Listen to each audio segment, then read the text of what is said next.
Hello hi welcome to big news. నేను మీ గౌసుద్దీన్ షేక్.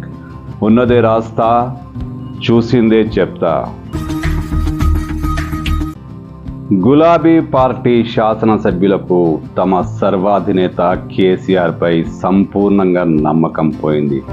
అంటే రవ్వంత నమ్మకం కూడా ఇప్పుడు పార్టీ నాయకుడిపై ఈ శాసనసభ్యులకు ఎంత మాత్రం లేదు. ఇదే కారణంగా కేసీఆర్ ఫామ్ హౌస్ వేదికగా ఎన్ని చర్చలు జరిపినా, ఎన్ని కథలు చెప్పినా, ఎన్ని ఆశలు రేకెత్తించినా శాసనసభ్యుల వలస మాత్రం ఆగడం లేదు. తాజాగా గద్వాల శాసనసభ్యుడు బీఆర్ఎస్ నుంచి కాంగ్రెస్లోకి జంప్ అయిపోయారు. మరో 4-5 24 గంటల్లో కాంగ్రెస్ పార్టీలోకి చేరిపోతారట.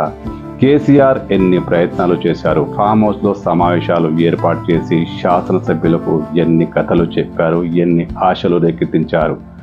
అయినా బీఆర్ఎస్ శాసనసభ్యులు కేసీఆర్ను ఎంత మాత్రం నమ్మడం లేదని తాజా రాజకీయ పరిణామాలతో స్పష్టమవుతుంది. కేసీఆర్ శాసనసభ్యులపై పూర్తి స్థాయిలో పట్టు కోల్పోయినట్టే ఈ పరిణామాలు వెల్లడిస్తున్నాయి.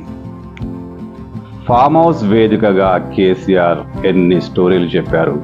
వచ్చేది మన ప్రభుత్వమే, కేంద్రంలో బీజేపీ కూడా రేవంత్ రెడ్డిని ప్రభుత్వాన్ని పడేసేందుకు రకరకాల ప్లాన్లు వేస్తుంది, మనం వారితో టచ్లో ఉన్నాం, ఖచ్చితంగా 1-2 నెలల్లోనే రేవంత్ రెడ్డి ప్రభుత్వం పడిపోతుంది, శాసనసభ్యులందరికీ మంచి రోజులు వస్తాయి, మీకు నేను అండగా ఉంటాను, ఎలాంటి నష్టం జరగకుండా చూస్తాను, కొంచెం ఓపిక పట్టండి, వచ్చేది మన ప్రభుత్వమే అంటూ కేసీఆర్ ఫామ్ హౌస్లో శాసనసభ్యులతో సమావేశమైన సందర్భంగా ఎన్నో ఆశలు రేకెత్తించారు. ఒక రకంగా పిట్ట కథలు చెప్పారు.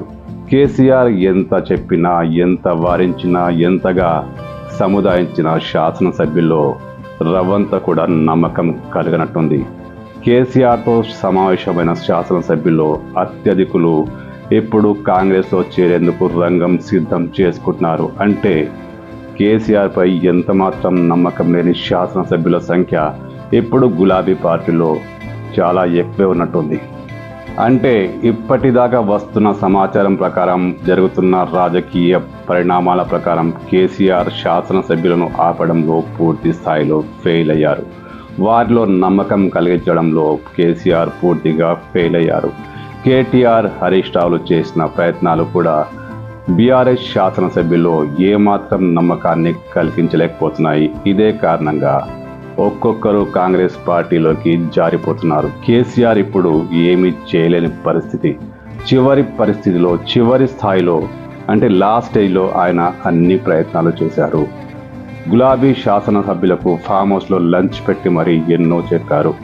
ఏవీ సఫలం కాలేదు, అన్నీ విఫలమైనట్టే. ఎందుకంటే శాసనసభ్యులు ఆయన ముందు తలొగ్గి ఆయన చెప్పింది విని తలాడించి బయటకు వచ్చి తాము అనుకున్నదే చేస్తున్నారు. అంటే గులాబీ పార్టీలో సంపూర్ణంగా శాసనసభ్యులకు కేసీఆర్పై ఇప్పుడు ఎంత మాత్రం నమ్మకం లేనేలేదు.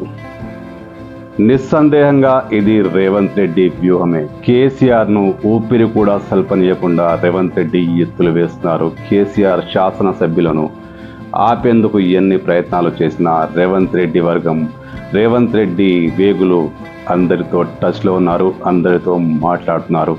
చేరేవారు, చేర్పించుకునేవారు వీరికి తప్ప ఇంకెవరికి తెలియకుండా శాసనసభ్యులు గులాబీ కండువా వదిలేసి కాంగ్రెస్ కండువా కప్పుకుంటున్నారు. అంటే అత్యంత రహస్యంగా రేవంత్ రెడ్డి నడిపిస్తున్న యాక్షన్ ప్లాన్. ఈ యాక్షన్ ప్లాన్కు కేసీఆర్ విలవిల్లాడుతున్నారు. ఊపిరి కూడా సల్పలేని పరిస్థితిలో కేసీఆర్, దిక్కుతోచని పరిస్థితిలో కేసీఆర్ సతమతం అవుతున్నారు. అంటే కేసీఆర్ రాజకీయ వ్యూహంలో, రేవంత్ రెడ్డి రాజకీయ వ్యూహంలో పూర్తిగా తలదించుకోవాల్సిన పరిస్థితి వచ్చింది, చేతులు ఎత్తాల్సిన పరిస్థితి వచ్చింది. ఎందుకంటే కేసీఆర్ ఇప్పుడు శాసనసభ్యులను ఎంత మాత్రం ఆపలేని పరిస్థితిలో పడిపోయారు. శాసనసభ్యుల చేరిక గ్రేటర్ హైదరాబాద్కే పరిమితం కాలేదు. జిల్లాల వారీగా కూడా శాసనసభ్యులు కాంగ్రెస్ పార్టీలో చేరుతారు. రేవంత్ రెడ్డి వ్యూహం టార్గెట్ ఒకటే, బీఆర్ఎస్ పార్టీని శాసనసభలో ఖతం చేయడమే, బీఆర్ఎస్ ఎల్పీని కాంగ్రెస్ పార్టీలో కలుపుకోవడమే. గతంలో కేసీఆర్ చేసిందే. కాంగ్రెస్ పార్టీ ఎల్పీని బీఆర్ఎస్లో కలుపుకున్న విషయాన్ని రేవంత్ రెడ్డి పదే గుర్తు చేస్తుంటారు. సేమ్ అదే ప్లాన్. ఎట్టి పరిస్థితుల్లో బీఆర్ఎస్ ఎల్పీని కాంగ్రెస్లో కలుపుకోవాలని రేవంత్ రెడ్డి టార్గెట్గా పెట్టుకున్నారు. ఈ టార్గెట్లో భాగంగానే, ఈ రాజకీయ వ్యూహంలో భాగంగానే ఇప్పుడు బీఆర్ఎస్ సతమతం అవుతోంది. సమస్యలతో దిక్కుతోచని పరిస్థితుల్లో ఆ పార్టీ కొట్టుకుపోతోంది.